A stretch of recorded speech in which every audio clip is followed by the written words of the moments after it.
ఆహ్, కరెక్ట్‌గా YCP, TDP చేసే ఆరోపణలు ఏంటంటే బాబుని నమ్మొద్దు, బాబుని నమ్మొద్దు. సరే అది హైటెక్ సిటీ విషయంలో కానివ్వచ్చు, లేదంటే అమరావతి విషయంలో కానివ్వచ్చు. బాబుని నమ్మొద్దు, బాబు చేసింది ఏమి లేదు అని చెప్తారు. కానీ ఇటు టీడీపీ మాత్రం ఆ రేంజ్ తగ్గట్టు ఏ రోజు కౌంటర్‌లు ఇవ్వలేదు. సరే ఇదంతా పక్కన పెడితే అసలు బాబుని నమ్మొద్దు కాన్సెప్ట్ వీళ్ళు ఎలక్షన్ ముందు ఎందుకు తెచ్చారు సార్? వీళ్ళు కౌంటర్‌లు ఇవ్వడానికి కారణం ఏంటి? ఇప్పుడు బాబుని నమ్ముతారని చెప్పి ఎవరు చెప్పారు? ఇప్పుడు బీజేపీ వాళ్ళు నమ్మరు, కాంగ్రెస్ వాళ్ళు నమ్మరు, మమతా బెనర్జీ నమ్మదు, ఆంధ్రదేశంలో ఉండే ప్రజలు కూడా నమ్మరు. నమ్మరు కాబట్టే కదా 23 ఇచ్చింది. హ్మ్. అంతకంటే ఏం కావాలి? హ్మ్.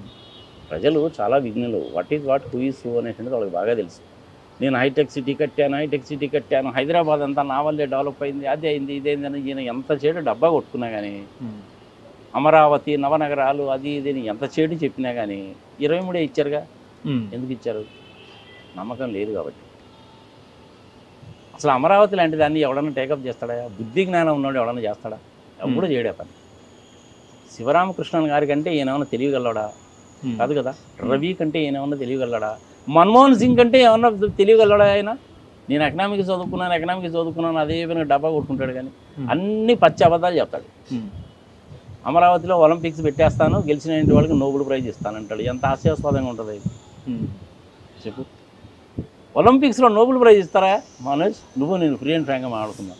10th క్లాస్ పిల్లడికి కూడా తెలుసు నోబెల్ ప్రైజ్ ఎప్పుడు ఇస్తారన్నది. అమరావతిలో ఒలింపిక్స్ పెడతాను, గెలిచిన వాళ్ళకి నోబెల్ ప్రైజ్ ఇస్తారంటాడు. అమెరికాలోనే ఇప్పటి వరకు పట్టాల మీదకి ఎక్కించినటువంటి ట్యూబ్ రైలు 1200 కిలోమీటర్ల స్పీడ్తో పోద్ది. విజయవాడ నుంచి అమరావతికి 22 కిలోమీటర్లు. నేను అక్కడ ట్యూబ్ రైలు వేసేస్తానంటాడు. ఎట కుదురుతుంది చెప్పి? అన్ని ఇట్లాంటి పచ్చి అబద్ధాలు చెప్తాడు. 10 లక్షల కోట్లు ప్రచారం చేస్తారు. అది కాదు. ఒకసారి ఏమో మోడీతోటి కలిసి ఉంటాడు, ఇంకోసారి ఏమో మోడీ భార్య ప్రస్తావన కూడా తీసుకొచ్చి తిడతాడు. పోలవరము 18 కల్లా నీళ్ళు ఇచ్చేస్తున్నావు, రాసి పెట్టుకో అని చెప్పి ఆ బోండామా అంటాడు. వచ్చినాయా రావో మనకు తెలుస్తూనే ఉన్నాయిగా. 72% కంప్లీట్ అయిపోయిందని పచ్చబద్దాలు చెప్పాడు. కాదురా బాబు అని చెప్పి కేంద్ర జలవనరుల శాఖ చెప్పాడు. అన్ని ఇట్లాంటి అబద్ధాలు చెప్తాడు కాబట్టి చంద్రబాబు నాయుడు నమ్మరు. అందుకనే 23 వచ్చినాయి. కొన్ని అంతటితోటి ఊరుకున్నాడా? రాజ్యాంగాన్ని అడ్డగోలుగా వైలేట్ చేసింది. డబ్బులు ఇచ్చి ఎమ్మెల్సీని కొండమైందా? ఎవరన్నా చూసావు నువ్వు ఎప్పుడన్నా? ఆయన హైదరాబాద్ నుంచి ఎందుకు పారిపోయాడు అనుకున్నావు? ఆ నోటు కేసులో అడ్డంగా దొరికిపోయాడు. ఇద్దరు అమనాభూతులు తిట్టుకున్నారు.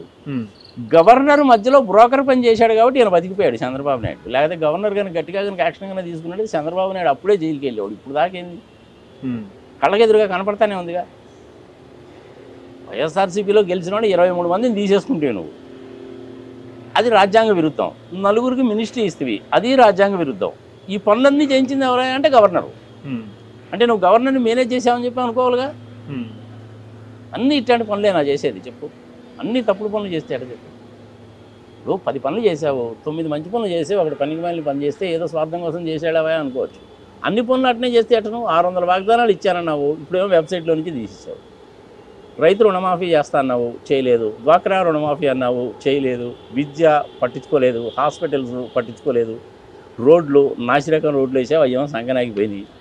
నేషనల్ హైవేస్ నీకు తీసుకురావడం చేత కాలేదు. 4500 కిలోమీటర్లు నేషనల్ హైవేస్, ఇప్పుడు 8600 కిలోమీటర్లు నేషనల్ హైవేస్ అండి. ఇప్పుడు వచ్చినాయి? ఈ 5 సంవత్సరాలు వచ్చినాయి. ఆయన ఉన్నప్పుడు కాదుగా. పోలవరం 72% కంప్లీట్ చేశారని అదే పని డబ్బా కొట్టావు. కాలేదు అన్న సంగతి కేంద్ర ప్రభుత్వం నిఘా సంస్థలే చెప్పినాయి. ఇంకంతకంటే ఏం కావాలా? 10 లక్షల కోట్లు అప్పు కాదు, 4,42 కోట్ల అప్పు అని చెప్పి కేంద్ర మంత్రి చెప్పింది. పురంధరేశ్వర్ కూడా అదే మాట మాట్లాడుతుంది. నిజంగా కనుక మాట్లాడితే కేంద్ర ప్రభుత్వం కనుక తలుచుకుంటే పురంధరేశ్వర్ మీద ఒక 100 కోట్ల రూపాయలకు పరువు నష్టం దావా వేయచ్చు. ఏబిఎన్ రాధాకృష్ణమూర్తి మీద వేసినట్టు. తెలుసా కేసు అంటే మీకు? ఏబిఎన్ రాధాకృష్ణమూర్తి గారు 100 కోట్ల రూపాయల పరువు నష్టం దావా కేసు అంటే తెలుసు కదా. ప్రజలకు బాగానే తెలిసి వచ్చింది కదా. ఇప్పుడు రామోజీరావు గారి మీద 2600 కోట్ల రూపాయల కేసు అంటే తెలుసు కదా. సుప్రీంకోర్టులో 1200 కోట్ల రూపాయలు ఇన్కమ్ ట్యాక్స్ నోటీస్ తెలుసు కదా. చంద్రబాబు నాయుడు మీద 118 కోట్ల ఇన్కమ్ ట్యాక్స్ తెలుసు కదా. 371 కోట్ల రూపాయల నిర్వాహకం ఏంటో తెలుసు కదా. వీళ్ళు ఏమంటారంటే జగన్ మీద లేవు అక్రమాస్తుల కేసులు వీళ్ళు అంటున్నారు. ప్రూవ్ చేయి నువ్వు ప్రూవ్ చేయలేకపోతున్నావు కదా. సాక్షాత్తు ఇన్వెస్టిగేషన్ చేసిన ఆఫీసరే 1500 కోట్లు అని చెప్పాడు. 1500 కోట్లు కాదండి, మీరు తప్పు చెప్తున్నారు, 1,00,000 కోట్లే వెయ్యి. ఆయన మీద జడి లక్ష్మీనారాయణ మీద ఒక 500 కోట్ల రూపాయలు పరువు నష్టం దావయ్యి. ఎందుకు చేయలేదు నువ్వు ఇంతవరకు ఆ పని? చెప్పేవన్నీ అబద్ధాలు చెప్తావు. అవతల వాళ్ళు తప్పు చేయకపోయినా కానీ దాన్ని తప్పు చేశారని 1కి 10 సార్లు అంటావు. ఎట్ట కుదురుతుంది చెప్పు? 10 లక్షల కోట్లు అన్నట్టే ఉంటుంది. ఇండస్ట్రీస్ రాలేదంటారు. ఆంధ్రప్రదేశ్లో వచ్చిన ఇండస్ట్రీస్ వచ్చినాయి, ఒకసారి చూసుకో తెలుస్తాయి. ఎంప్లాయ్మెంట్ రాలేదంటారు. 16 లక్షల మందికి ఆంధ్రప్రదేశ్లో ఉద్యోగాలు వచ్చినాయని చెప్పి నేను చెప్పడం సెంట్రల్ గవర్నమెంట్ వాళ్ళు చెప్పారు. మరి సెంట్రల్ గవర్నమెంట్ వాళ్ళు చెప్పింది తప్పు అనేసి అంటే మోడీ గారి మీద ఒక 100 కోట్ల రూపాయలు పరువులు దావా ఇయ్యి నువ్వు ఎందుకు చేయి నువ్వు ఆ పని? ఆయన కొడుకేమో ఇంగ్లీష్ మీడియంలో చదువుకోవాలి, మన పిల్లలేమో ఇంగ్లీష్ మీడియంలో చదువుకోకూడదు. దాని మీద కూడా నువ్వు హైకోర్టులో కేసు పెట్టి ఇదంతా న్యాయమా ధర్మమా? ప్రజలు విజ్ఞతకు వదిలేద్దాం, ప్రజలకు బాగా తెలుసు. అనవసరంగా జూనియర్ ఎన్టీఆర్ పేరుని మధ్యలో తీసుకొచ్చి ఆ పిల్లని మడుగు పాడు చేయబాకండి. మీరు ప్రశాంతంగా సినిమాలు చేసుకొని బతుకుతున్నాడు. 15 సంవత్సరాల దాకా రాజకీయాల్లోకి రాడు.